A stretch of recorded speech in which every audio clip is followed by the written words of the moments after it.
وہ لوگ جو تھے جب وہ چلے گئے غریب غربا بہت مر گئے، تو بعد میں غریبوں نے بھی سوچا، جو لوگ بچ گئے تھے، کہ اگر آئندہ طاعون آئی تو ہم بھی باہر نکل جائیں گے اور اس طرح ہم بچ جائیں گے۔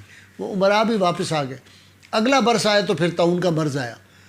تو یہ لوگ یقین رکھنا چاہیے۔ آپ نے دیکھا کہ یہاں ہمارے ہاں بھی یہ جو پیچھے وبا آئی ہوئی تھی کرونا کی، اس میں جن کو اللہ تعالیٰ نے، جن کا لکھی ہوئی تھی موت، وہ چلے گئے، جن کو بچنا تھا اللہ تعالیٰ نے ان کو بچا لیا۔ آپ نے دیکھا ہے کس طرح لوگ جو تھے گرتے تھے پتوں کی طرح۔ خیر وہ اگلا برس جب آیا تو سارے لوگ نکل گئے اس بستی سے، یہ جا کے ایک پہاڑ کے دامن میں اکٹھے ہو گئے، اور اس خیال سے کہ اب ہم بچ جائیں گے۔ وہ یقین جو تھا قدرت پہ وہ نہیں رہا۔ وہاں جب گئے تو وہاں پہ جو تھا وہ اس طرح کی ایک کیفیت ہوئی کہ ایک فرشتہ آیا، ایک نے نیچے سے آواز دی، ایک نے اوپر سے آواز دی کہ مر جاؤ۔ بس یہ آواز جو تھی یہ ایسی تھی کہ بغیر کسی بیماری کے، طاعون سے تو بچ گئے، لیکن موت نے ان کو پکڑ لیا اور وہ سارے مر گئے۔ اس کے بعد انہوں نے یہ کیا کہ وہ ایک ہفتہ ان کو دیکھتے رہے، تو انہوں نے دیکھا ان کے جسم پھول گئے ہیں اور جانور آنا شروع ہوئے۔ انہوں نے کہا یہ تو جانور کھا جائیں گے۔ انہوں نے ان کے ارد گرد جو تھی وہ 4 دیواری مقرر کر دی تاکہ جانور جو ہیں وہ ان کو نہ کھا سکیں۔ ایک عرصہ گزرا، ان کی ہڈیاں گل سڑ گئیں، سب کچھ ہو گیا۔ تو اس وقت کے جو نبی تھے حضرت حزقیل علیہ السلام جو تھے، ان کا گزر ہوا، اور یہ جناب موسیٰ علیہ السلام کے بعد تیسرے آپ کے وہ جو نبوت موسوی تھے اس کے تیسرے خلفاء میں سے تھے، یہ بھی اللہ کے نبی تھے۔ یہ گزرے، لوگوں نے جو تھے انہوں نے بڑی منت سماجت کی، اور انہوں نے کہا اللہ کے واسطے ہم سے غلطی ہو گئی اور ہمیں بچائیں۔ یہ اللہ کے ایسے نبی تھے، اور بعض نے ان کو لکھا ہے کہ ذوالکفل بھی انہی کا نام ہے۔ ان کی دعا سے جو تھا وہ 70 انبیاء کو یہود شہید کرنا چاہتے تھے، تو ان کی وجہ سے اللہ تعالیٰ نے، انہوں نے ان انبیاء کو بچایا اللہ کی توفیق سے، اور ان کو منع کیا، اور وہ لوگ ان کو نکال دیا وہاں سے، وہ انبیاء محفوظ رہ گئے۔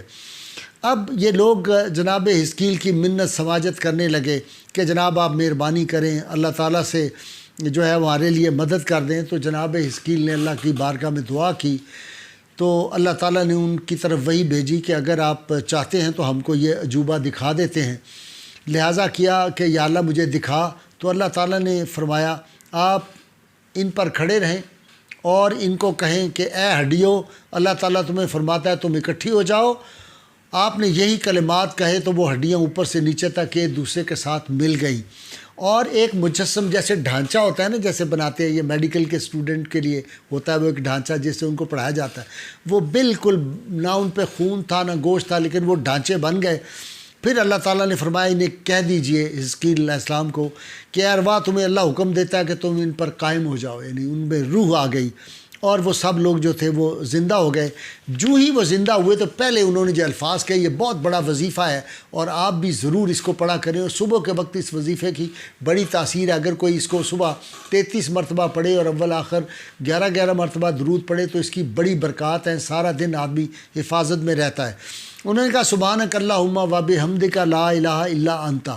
اس کے بعد وہ لوگ جو تھے وہ اپنے گھروں میں زندہ ہو کے واپس لوٹے، اور ایک عرصہ تک وہ جو تھے وہ زندہ رہے، لیکن کتابوں میں تاریخ میں لکھا ہے کہ ان کے چہرے پہ وہ مردنی قائم تھی، ان کے چہروں پہ وہ جو مرنے والوں کی ہوتی ہے نا، وہ رونق ان کے نہیں آئی، اور پھر بعد میں وہ اسی حالت میں مر گئے۔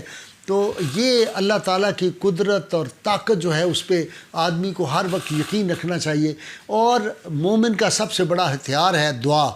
آپ ہر وقت دعا مانگا کریں اور یقین کامل کے ساتھ۔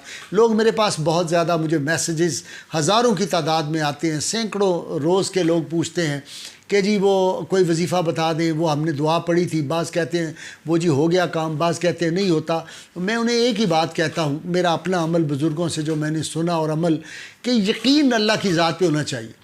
میں نے زندگی میں آپ کو پتہ ہی ہے ختم نبوت کے معاملات تھے، ناموس رسالت کے تھے، بڑے بڑے فرعون وقت جو تھے وہ مجھے نقصان پہنچانا چاہتے تھے، آج ان کا کوئی نام بھی نہیں جانتا، وہ ذلیل و خوار ہو کے پتہ نہیں کہاں ذلیل ہو رہے ہیں، اور اللہ تعالیٰ نے ہمیں اسی طرح عزت سے نوازا ہے، اس کی کرم نوازی ہر لمحے ہے۔ اور ایک دعا آپ نے میری فرمائش پہ روز کرنی ہے کہ اللہ تعالیٰ جن لوگوں نے اللہ کے گھر کی بے حرمتی کی ہے، وہ مسجد وزیر خاں ہو، وہ بادشاہی مسجد ہو، وہ مسجد غوثیہ مسلم ٹاؤن ہو، ان کی جن غنڈوں نے، بدماشوں نے، جنہوں نے اس کی بے حرمتی کی ہے، وہ جن کا اس میں ہاتھ ہے، جنہوں نے ان کو حکم دیا، اللہ تعالیٰ ان سب کو غارق کرے اور ان کی نسلوں کو اللہ تعالیٰ برباد کرے۔ مجھے یقین ہے میری ایسی ایسی بیٹیاں، بہنیں، بھائی اور بزرگ ہیں جن کی یہ دعا جو ہے، یہ ضرر، یہ انشاءاللہ اللہ کی بارگاہ میں قبول ہوگی۔ آپ دیکھیں گے کہ وہ ان کا کیا حشر ہو رہا ہے، اس وقت بھی ان کا چین آرام ختم ہوا ہے، وہ لوگ ایک جہنم کی زندگی گزار رہے ہیں، اور انشاءاللہ تعالیٰ آپ دیکھیں گے یہ جہنمی لوگ ان کا کیا حشر ہوتا ہے۔